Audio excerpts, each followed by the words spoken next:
മരത്തിലിരിക്കുകയായിരുന്ന മൗഗ്ലിയെ 2 കൈകൾ മുകളിലേക്ക് എടുത്തുയർത്തി.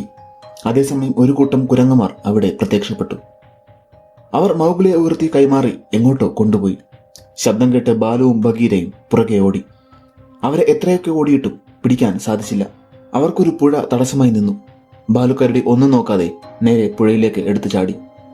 ബഗീര അവന്റെ മുതുകിൽ കയറി മറുകരയിലേക്ക് ചാടി.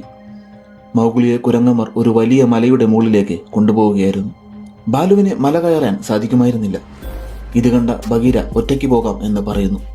പക്ഷെ തന്റെ കൂട്ടുകാരനായ മൗഗ്ലിക്ക് വേണ്ടി തന്റെ ഭയത്തെ ബാലുക്കരടി മാറ്റിവെച്ചു. മൗഗ്ലിയെ മല തുറന്നുണ്ടാക്കിയ ഒരു കൊട്ടാരത്തിലേക്ക് കുരങ്ങന്മാർ കൊണ്ടുപോയി. പണ്ടെങ്ങോ മനുഷ്യർ പണിതാണ് അത്. മൗഗ്ലിയെ അവർ ഉള്ളിലേക്ക് കൊണ്ടുപോയി. അവിടെ പഴങ്ങളും പലതരം പാത്രങ്ങളും ഒക്കെ കിടപ്പുണ്ടായിരുന്നു. പെട്ടെന്ന് കുരങ്ങന്മാർ ഒക്കെ പേടിച്ച് ഒളിക്കാൻ തുടങ്ങി. ഒരു ഭീമാകാരൻ കൈവന്ന് കുറെ മാങ്ങകൾ എടുത്തു. വലിയ ആൾക്കുരങ്ങായിരുന്നു അത്. ഈ കാട് ഭരിക്കണമെന്നായിരുന്നു അവന്റെ ആഗ്രഹം. പക്ഷെ അതിന് അവന് തീ വേണമായിരുന്നു. പക്ഷെ മനുഷ്യർക്ക് മാത്രമേ അത് ഉണ്ടാക്കാൻ സാധിക്കുമായിരുന്നുള്ളൂ. അതിനുവേണ്ടിയാണ് മൗഗ്ലിയെ അവർ പിടിച്ചുകൊണ്ട് വന്നത്.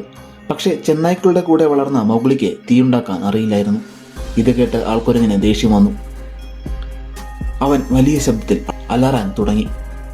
പെട്ടെന്ന് അവിടേക്ക് ബാലുക്കരടി നടന്നു വന്നു.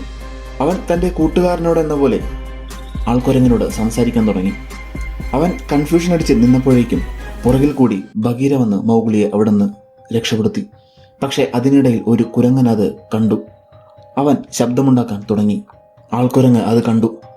അവൻ അവരെ ആക്രമിക്കാൻ നിർദ്ദേശം കൊടുത്തു. അവർ ഒരു വലിയ യുദ്ധത്തിന് തയ്യാറായി.